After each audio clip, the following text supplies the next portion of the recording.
morning sun shines on the gleaming hide of a muscular ranch horse. The aroma of bacon and coffee drifts from the wood cook stove at a cow camp. Silver spurs jingle as the men and women of the West get set for another day in the saddle. From the heart of Canada's finest ranching country, this is the Spirit of the West with rancher and horse trainer Hugh McLennan and his collection of music, poetry, and conversations with the folks who live and work with horses and cattle in the Spirit of the West. Wintertime in cattle country, and we're a ways away from seeing the first signs of calving, but the cows do look heavy in calf, and I'm already daydreaming of those neighborhood brandings and dragging calves to the fire on a good horse. This week, you'll hear some pretty good real-life cowboy adventures from some good hands, including more branding stories. You hang on all you can, and especially in the branding pen. Yeah, in the branding pen, because you know they're just waiting to give you a hard time. And so I hung in there as hard as long as I could, but yeah, I went through the middle of those calves, and he bucked me off in the middle of the calving pen. And speaking of calving, Baxter Black puts on his large animal vet cap today with some valuable calving tips. A calf puller in the wrong hands is as dangerous as a 12 gauge in the hands of a mad wife. You won't want to miss Baxter's commentary today. It is a good one, and there's lots of practical stuff. And we're seeing more numbers coming in regarding the size of the North American cow herd now. And year over year, an increase in beef production, but we shrank that increase a little bit. That story and a lot more, including how many mother cows does it take to support a family in this day and age, on the Rangeland News. On the Irvine Saddlery and Western Wear Horse Training File, there's a big difference between having your horse feel light and having him feel soft. And the Cowboy Poetry Spotlight brings back one of the classics. The first one is the welcome sign, true brand of Western hearts. My camp's yours and yours is mine in all cow country parts. And we'll dig a way back for another classic song of the West and some history about the song. We're going to start off today with a guy who will be back at the Kamloops Cowboy Festival in March by popular demand, and you won't want to miss a chance to see and hear Kevin Davis. I saddled up my pony before the break of dawn. By the time that rooster's crowing, I'll be gone. I'm going back to Texas, and the girl that waits for me, in my mind she's all that I can see. When I left, I promised her I'd be back in the fall. I'd take her to the cowboy Christmas ball. I'll make a stop in Wichita and buy that little ring. We'll have ourselves a wedding in the spring. I've pushed these cattle for the last time, for a place to call my own. I've saved up every dime. I've got enough for us to make a brand new start, if only she will take this cowboy's heart.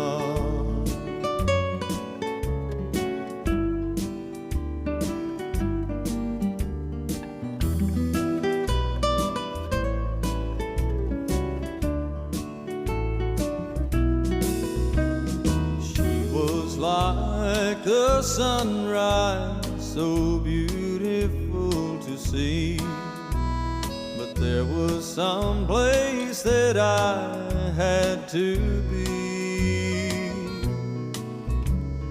Tears rolled down her pretty face the day the trail began. When I get home, she'll never cry again. I've pushed these cattle for the last time,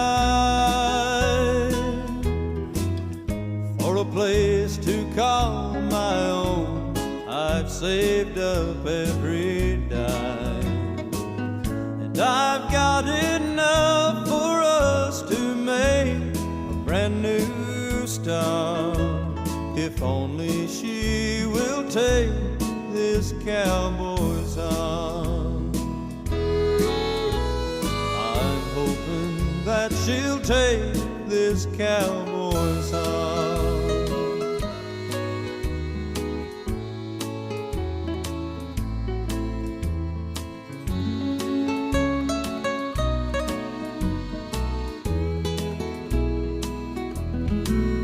Kevin Davis, wonderful cowboy singer, songwriter, and he'd rather be on a good horse working cattle than promoting his music, but it is so good. Now, a while back, a couple of Arizona cowboys, John Messenger and Ken Moore, shared some of their adventures. The first one here is from Ken. We was trying to put some cattle underneath the interstate over here by Wilcox, and my father-in-law, they always take the cattle in there in a big bunch. Well, these cattle had spilled on us and started up the canyon, and this old cow took off up a canyon here, and I knew that she would go around this curve up here, so I cut across the top of the hill to go ahead and get around her. Well, I was really trying to get around her, and my father-in-law come up behind me, and he says, "What the hell are you doing?" I said, "I'm going to go over here and get this cow." And he says, "She's down there." I said, "Well, you know, I know that. Her and her calf are both there, but we'll get around her." And about that, he was so mad anyways, he was whipping his horse and just beat the heck out of me with his rope, you know, trying to get his horse around me. It was a real bad brush. We got up there around the cow finally, and he said, "If you ever do that again, you're fired, and you'll never be my son-in-law again." He was dang mad at me, but ever since then, he's always given me heck about it whenever we went after cattle, to not ever try to cut around and go over something. It was kind of a lesson learned type of deal, you know, but... When you hesitate, when you hesitate, you lose it. But we got the cows, so that's what mattered. So well, that's something. You ever get cleaned by a bunch of cows and come up with nothing, or have a bunch in the bush and try and get them out and wind up they give you all this thing? Yes. Every time we end up working that river country down there, it's real thick mesquite, and you're always losing cattle down in there. Mainly what they'll do is walk up and lay down in those trees, and well, I'm sure you've had it happen up in the brush like that. Yeah. Yeah, and with the yearlings, especially up in our country, that can be really, with a bunch of gentle old cows that go up in the same trails every year, it's not too bad. They see you coming, they'll hunt up their calf and string out and go, but we have to work yearlings up there that have never seen that range before sometimes. But we don't have this mesquite and ocotillo and cactus and saguaro and all this stuff, and cat claw. I don't know how you guys ride through that stuff and still keep track of cattle. It's what all this is all the time. Skin up hands and faces, and horses are tore up all the time in it. Yeah, they take a heck of a beating. Well, besides being a lifelong working cowboy, Ken's a fine songwriter, too, and we've got one of his signature songs, When the Spirit of the West, continues right after this. Welcome back to the Spirit of the West. John Messenger is well known in the world of Western music for many years. He worked tirelessly as the president of the Western Music Association, and for quite a few years, John and Ken Moore performed as the group Rimfire. And Ken is a full-time working cowboy, and he would often recruit John to ride along with him. Well, when you're learning how to do this, you're bound to take a beating. I picked kind of a late stage in life to learn to be a cowboy.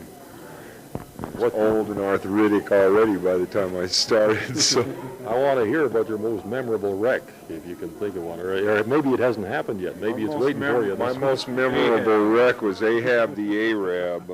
Ken acquired an Arab gelding that was named Sammy at the time, and the people who had owned him had been victims of his attempts to kill everybody at the ranch, pitched a woman off and stomped her a little bit and came back and pulled off a piece of her ear. And Ken took him down to the house and taught him how to carry his kids and burn a lot of hay, and he seemed to be doing real well. And one morning we were going out to gather cattle at La Roca, and which is Spanish for the rock, and it's a very rocky piece of ground. Kind of the volcanic activity in southern Arizona took all the rock from this side of the country and put it all over on that side of the country. So Ken owns a lineback dun named Pumpkin. I was supposed to go out and ride Pumpkin. He's a real good cow horse, but he got his back chewed up. I still think this day he didn't feel like carrying anything as heavy as me, so he had to bring Sammy, who was now named Ahab the Arab after Ray Stevens' tune, and he said, "John, you're going to have to pay attention. because he's just maybe a little surly this morning. And we got out there and everything was fine. Rode out about 5 minutes and went up a little rise up underneath mesquite tree, and I was too tall to get under. Reined him around and went over around the other side.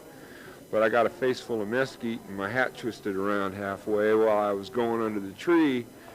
And in wiping my face off and trying to get my vision cleared up and get my hat screwed back on so the wind wouldn't take it, I let the reins down. And he tucked his head down between his legs and away he went. He just come on wound. We still think his back may have been sore because he just didn't like carrying anything heavy, but he really took me for a ride, and Ken tells me that he thought I had him rode until he took this real vicious 90-degree turn, and I kind of laid out flat, landed with my head in a cat claw bush. Came up looking a little like I'd been in a fight with a bobcat. We rode for, what, about 4 hours that day, and then I got laid up for about 3 weeks. And Ahab's doing fine. He did it. He did it. He didn't hurt himself a bit. No, he didn't hurt himself a bit. And of course, that was the first time I'd gone out to gather any cattle with Ken.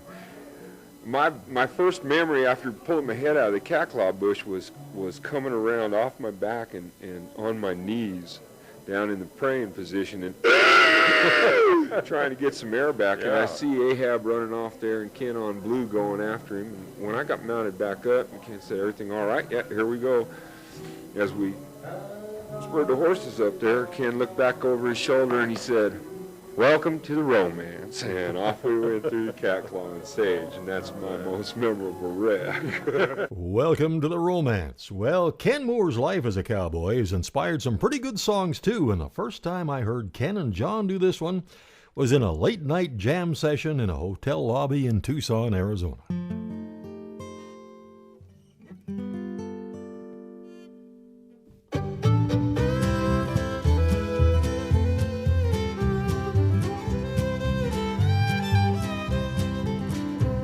I'm busted, flat broken, and riding this range of happier soul, you not mind. For punching these cattle and riding this bronc is all that I've got on my mind. My dream as a boy, a cowboy I'd be. My life, it would be so grand. Every so often I'd drift into town, but I'd always return to the land. A cow camp's my home, a bedroll's all I own. I may drift around, but don't you see? Trailing these cattle and riding this range, it's the only life for me.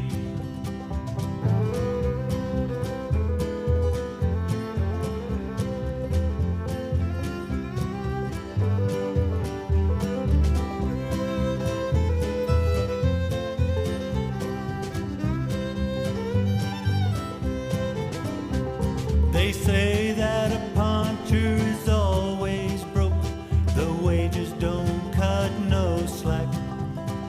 But my pony's got silver all around his brow, and a saddle that don't hurt his back.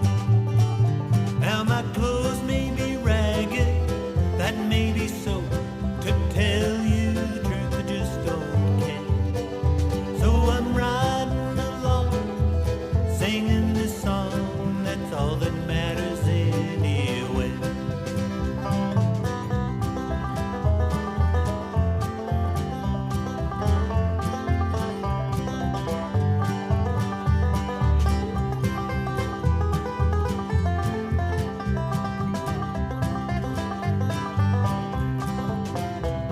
They say that a puncher is always broke, the wages don't cut no slack. But my pony's got silver all around his brow, and a saddle that don't hurt his back. Now my clothes may be ragged, that may be so, to tell you the truth I just don't care. So I'm riding along, singing this song, that's all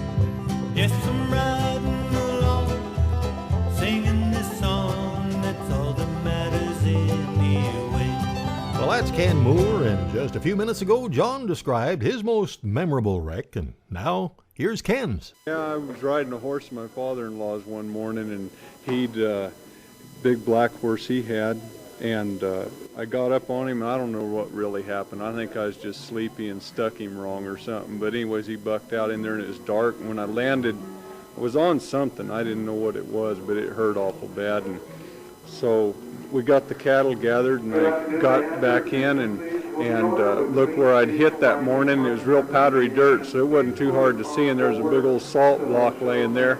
Old horse tried to kill me all day long that day, bucked me off 3 times in one day. Oh, same horse, same day, 3 times. 3 times. When he quit bucking, was he a good horse when he would settle down? Yeah, he'd worked great. My wife had rode him the day before, and my father-in-law rode him all the time. But, you know, I'm not much of a bronc rider, so... It's funny how some of them can do that, you know. They bog their head and just about come apart, and then that's over with, and away you go, and they can do the job. That's right. Well, and then some horses just don't like certain people riding them. You know, they get one person they like, and he didn't much care for my wife riding, but I guess he figured he'd die if he bucked her off. Right. I noticed one of your arms is a little longer than the other almost, Ken. How come? I had bought this little POA pony for my kids, and their aunt had him, and he was supposed to be gentle, no problems. So they had got him and started riding him. He'd done all right, so one morning, it was about 2:30 in the morning, we was loading the horses out there, and I've got a big stock trailer gooseneck, and I'd loaded my horse in the front, and then I'd stuck this pony just right up in the back, and they're just, you know, open, loose lead in, and not tied in. Yeah, not tied in. And it was dark, and I had just loaded this pony and went to step up in there to close the gate, and I had a pair of rope hobbles around his neck, and somehow or another he spun around, and I went to push myself out of the way.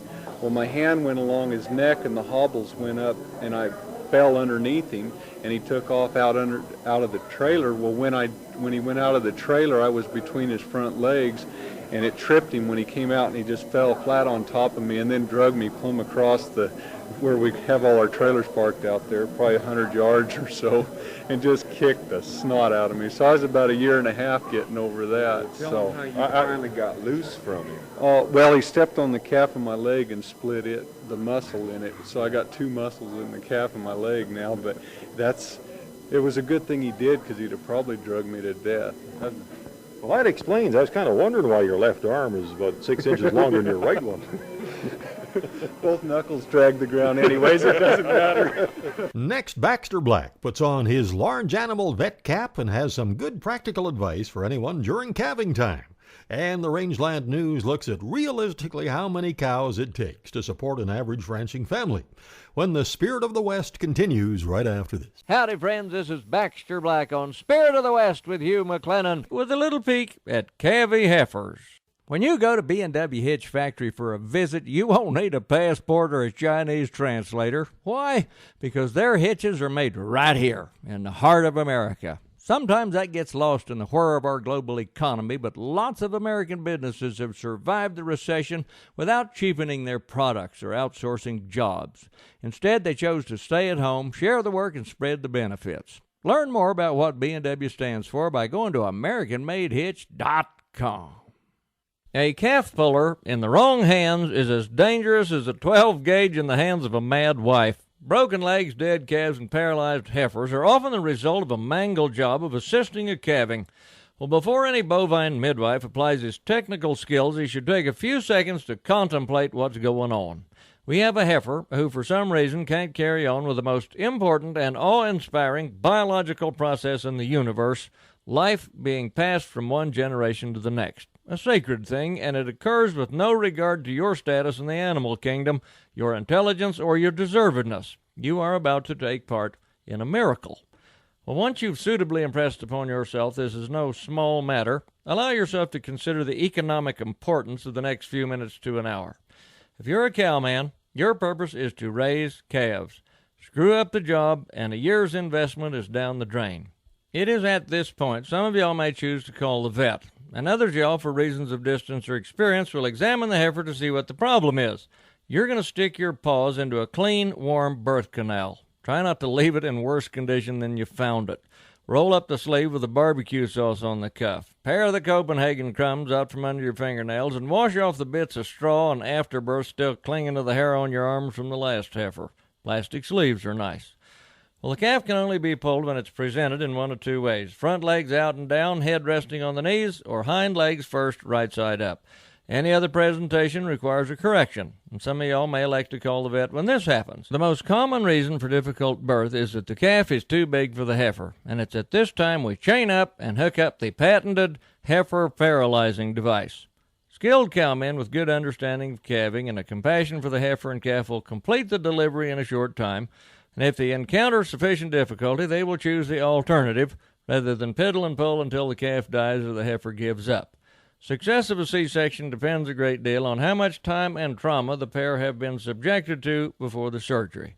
The most important thing to learn about using a calf puller is knowing when to quit. Kind of like doing a radio commentary.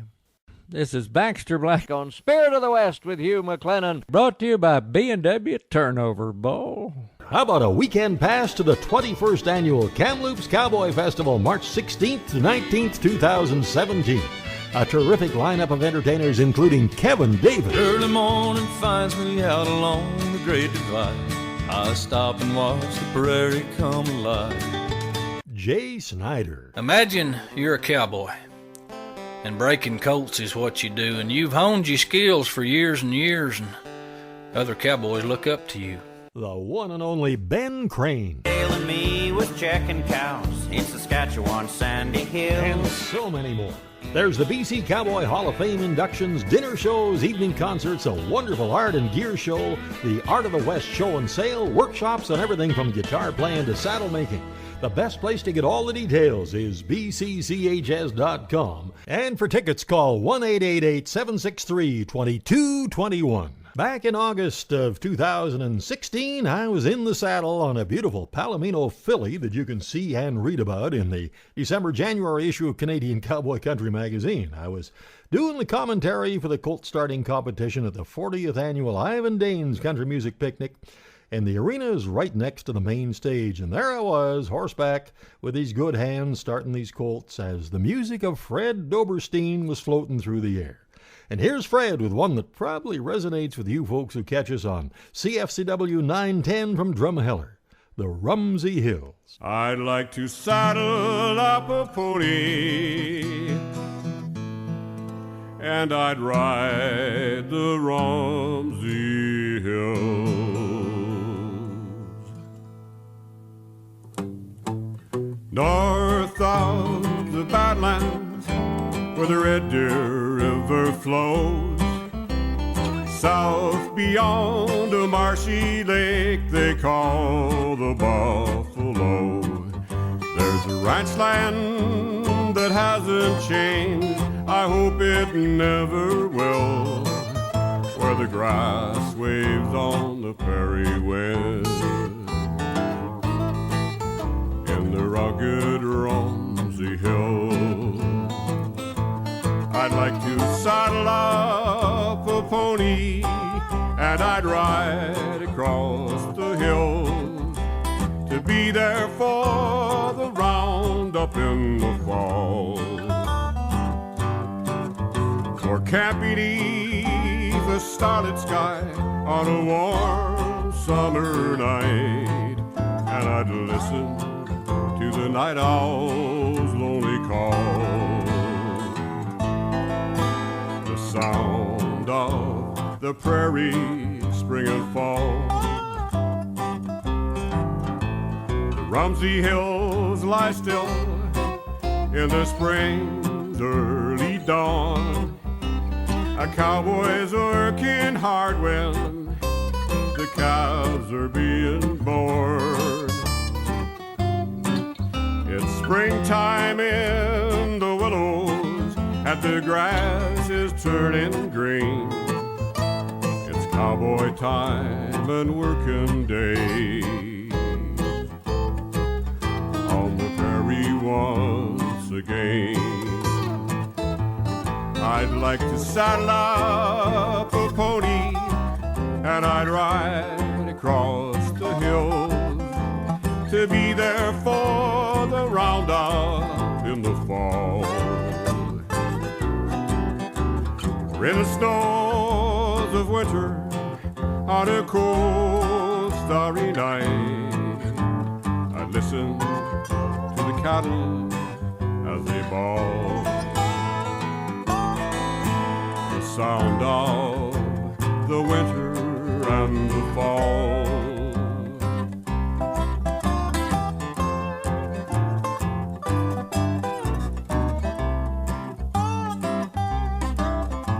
A prairie moon keeps shining down, and the restless winds still blow.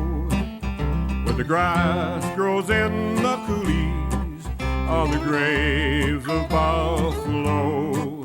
And out there on a moonlit night, when the wind has got the chills, an old-time cowboy's riding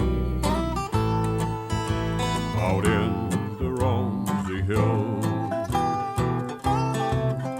out in the Rumsey Hills.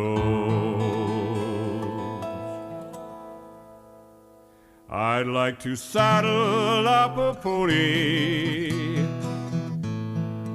and I'd ride the Rumsey Hills.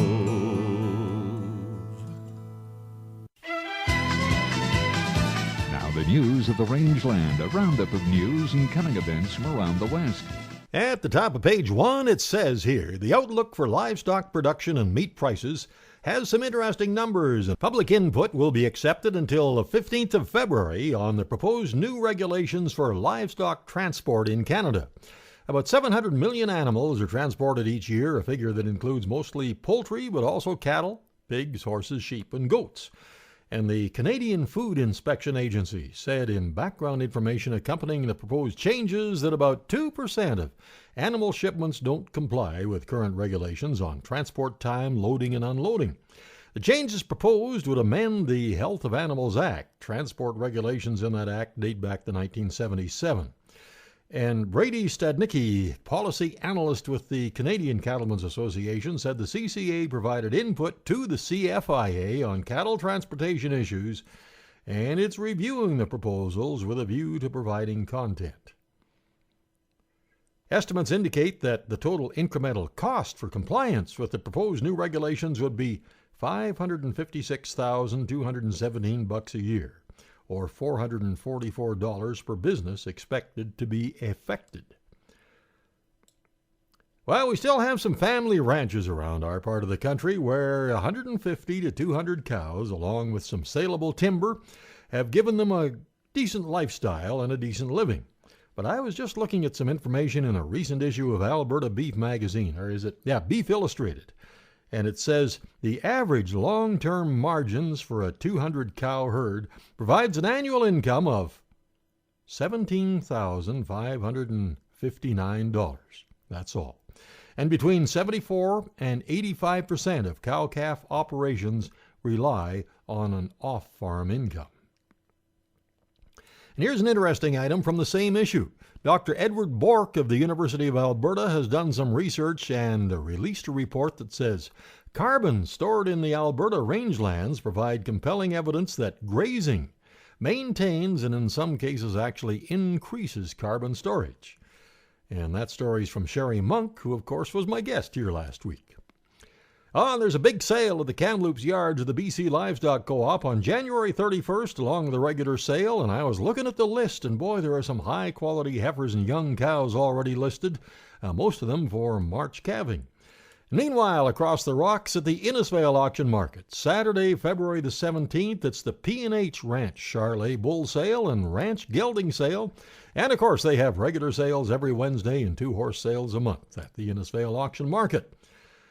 And that takes us down to the final item. And, you know, the young folks of today have been complaining about winter and coping with the cold. But like so many folks in our generation, we just tell them they don't even know what winter really used to be like. Man, when we were kids, and Mom said, time for bed, and we'd say, not yet, our pajamas haven't even thawed out. And I remember Dad was wearing a rope and glove on each hand. And the dogs had to put jumper cables on the rabbits just to get them running. And the classic line, it was so cold, we had to chop up the piano for firewood. But we only got 2 chords. And that's the Rangeland News. Coming up on the horse training file, there's a big difference between your horse being light and being soft. And more good music and the story of another branding pan wreck when the Spirit of the West continues right after this. Welcome back to the Spirit of the West. Now, just ahead of the Irvine Saddlery and Western Wear horse training file, here's a great singer who captured the Female Vocalist of the Year award from the 2016 Western Music Association Festival. She's a great rider, too. This is Mickey Daniels. I was a blonde little girl, cowboy hat and curls, smiles wreathed in sunshine. A pony, a Mustang, spirits never tamed, childhood memories of mine, and I went riding while I was singing a Roy Rogers song, loping after restless dogies. Boys, I could do this all day long. Saddle a pony, keep calm or he'll bolt. He's still just a little bit green. I learned to swing a good rope, praying to God and hoping my life would never change.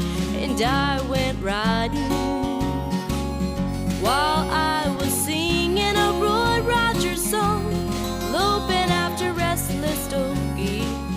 Boys, I could do this all day long. Crossed fingers, good luck riding horses that bucked. I hope that I would do just fine. Fingers twisted in mane, bareback and rope reins, childhood memories of mine. And I love to go riding while I was singing a Gene Autry song, loping after restless dogies. Boys, I could do this all day long. Saddle a pony, keep calm or he'll bolt. He's still just a little bit green. I learned to swing a good rope, praying to God and hoping my life would never change. And I went riding.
Now it's time for the Horse Training File, brought to you by Irvine Tack and Western Wear, Canada's largest Western store.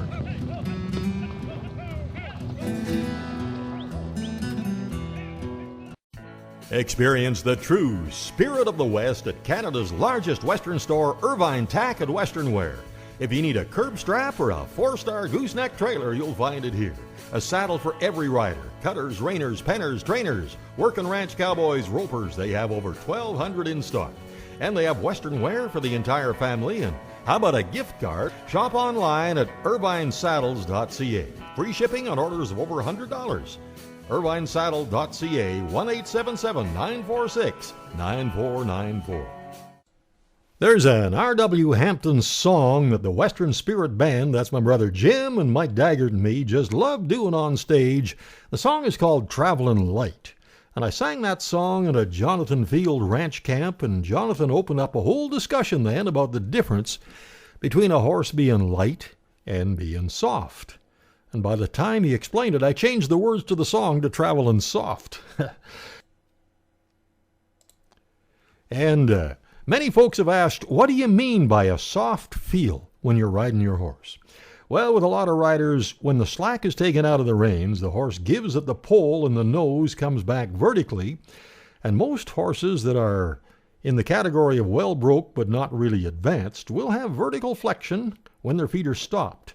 And what I like to work towards is a soft vertical flex anytime I ask for it at a walk, a trot, and even a lope or a backup. Now, it's more than just developing a soft feel with your hands. It applies to your legs and your seat, and that takes a fair bit of practice to develop the balance and the feel and the timing, and recognizing when you feel for your horse that he feels back for you. And when you watch a rancher and his wife, who may be well up in years, on the dance floor, moving to an old-time waltz, they don't do a lot of obvious cueing to their partner. They just follow the feel.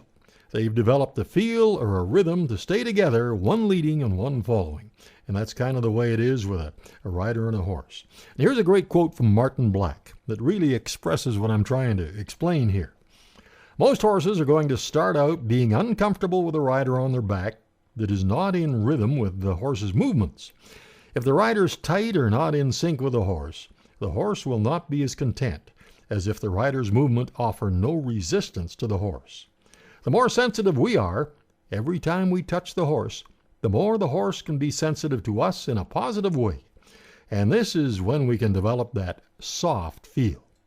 Something else our horses really benefit from is that daily feeding of Hoffman's Horse Ration. And you can find out more at hoffmanshorseration.com. Enjoy the Kamloops Cowboy Festival without the worry of winter driving. Frontier Buck Lines will leave Central Alberta March 16th and return on March 20th.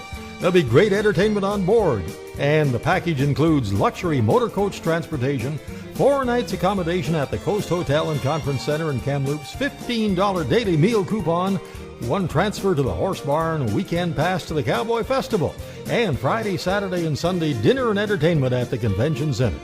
For more information, call 1-888-538-7287. Just ahead of another true story from a fine horseman, here's George Canyon.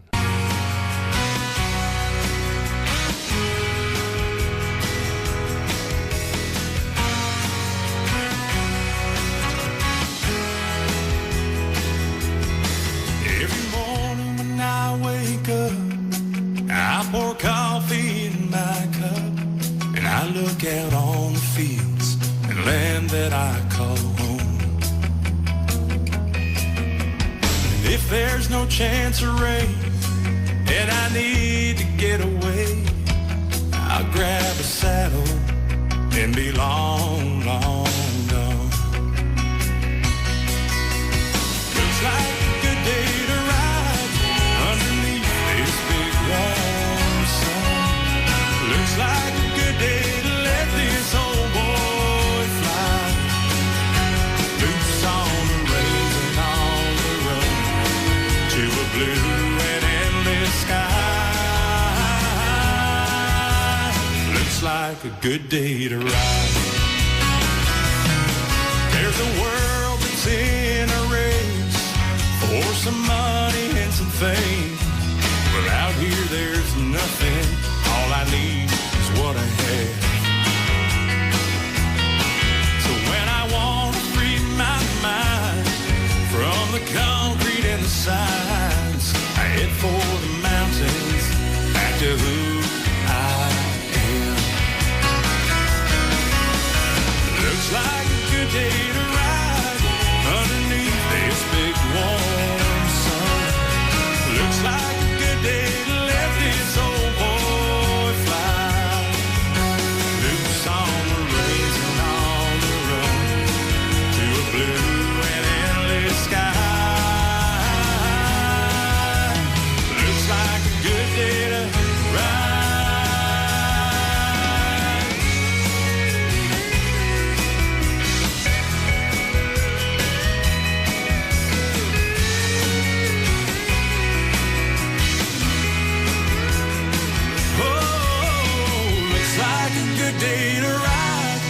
underneath this big warm sun. Looks like a good day to let this old boy fly loose on the range and on the run to a blue and endless sky. Looks like a good day to ride. Looks like a good day to ride.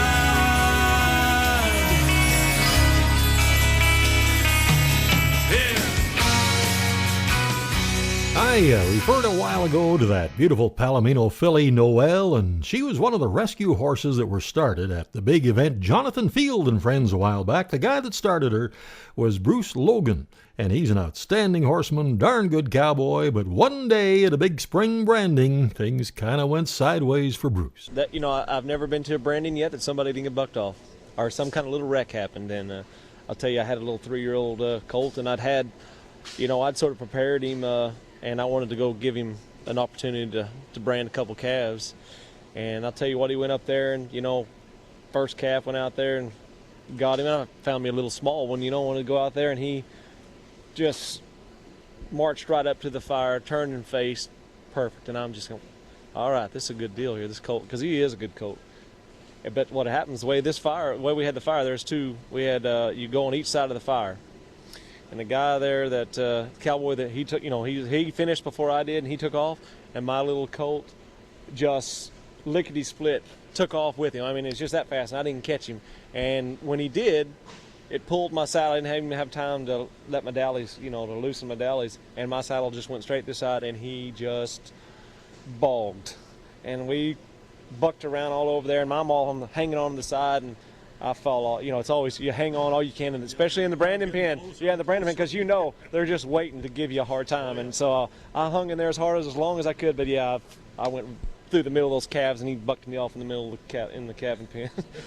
But it was a good deal. I mean, and it's funny. I had a fellow working for me, and he's sort of a little bronky colt, but he'd gotten real good, and he'd been dragging. We'd been just out there messing around too with our yearlings, and just getting him and he's a big heavy horse, and he was really pulling good. So it's always a little different when you got a couple hundred ball and calves at you in the cow pen. Well, the horse is pretty wall-eyed, and he goes along pretty good, and he's probably drugged 10 or 15 to the fire. And the way this gate was, the way we were doing, he's dragging out of this gate, and he come out there. And his calf, about the time he was about to get out that gate, his calf kicked out just enough out of that one leg and got up and, went around and sort of windmilled around on him. Yeah, windmilled on him. And that old horse got bogged, and he took off across that pasture bucking, and that bucked that cowboy off, and both his boots fell off. Went flying. I never seen it. It was I couldn't stop laughing about fell off my horse. Coming up, another classic song of the West, and then the Cowboy Poetry Spotlight when the Spirit of the West continues right after this. Welcome back to the Spirit of the West. It's time for another old classic song of the West, and this one goes way back beyond the U.S. Civil War. And most researchers suggest it was originally a freighting song. But sometime around 1911, the words were changed by a cowboy singer to somehow reflect the life of a working cowboy, and they sure do. This version is from Don Edwards, and what really jumped out when I checked it, what I really like is just Don and his guitar, which is, by the way, a 1907 Martin 028, and recorded with a kind of an antique RCA 74B ribbon microphone. And the sound is as pure as the western breeze on Root Hog or Die.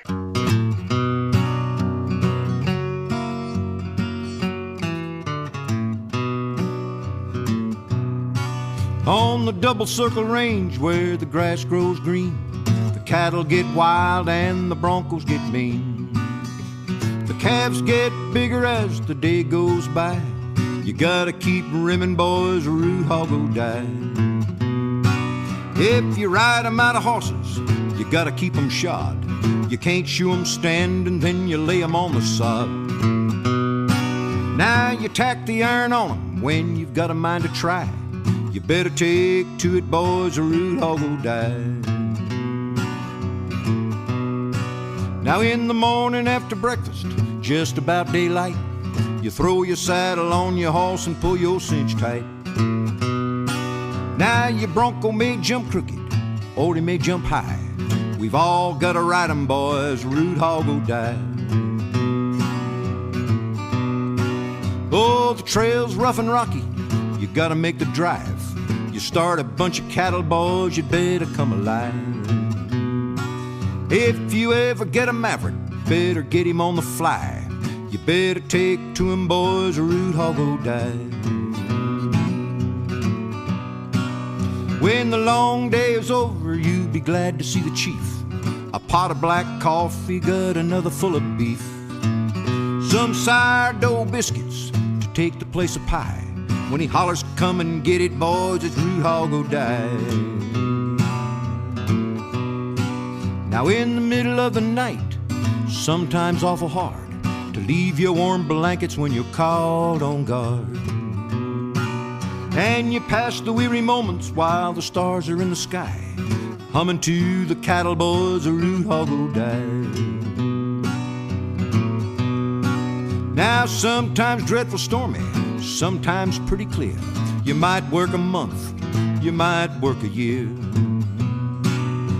but you can make a winning if you come alive and try.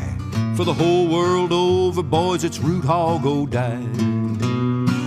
Now sometimes dreadful stormy, sometimes pretty clear. You might work a month, oh, you might work a year, but you can make a winning if you come alive and try. For the whole world over, boys, it's root hog or die. Got a classic piece of cowboy poetry now, this week from the pen of the renowned Canadian-born S. Omar Barker, and recited very nicely by Larry Miller. S. Omar Barker wrote a poem about what it takes to be a cowboy, called Code of the Cow Country. It don't take such a lot of laws to keep the rangeland straight, or books to write 'em in, because there's only 6 or 8. The first one is the welcome sign, true brand of Western hearts. My camp's yours and yours is mine in all cow country parts. Treat with respect all womankind, same as you would your sister. Take care of neighbors' strays you find, and don't call a cowboy mister. Shut pasture gates when passing through, and taking all in all. Be just as tough as pleases you, but never mean nor small. Talk straight, shoot straight, never break your word to man or boss. Plumb always kill a rattlesnake, and don't ride a sore back hoss. Oh, it don't take law or pedigree to live the best you can. These few is all it takes to be a cowboy and a man.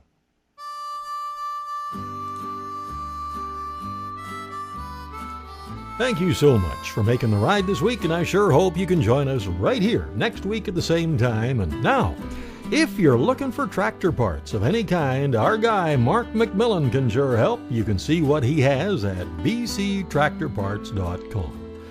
And I think we still have a few cabins left for the next Spirit of the West cruise, our fantastic journey to Alaska. Oh, what a trip that's going to be.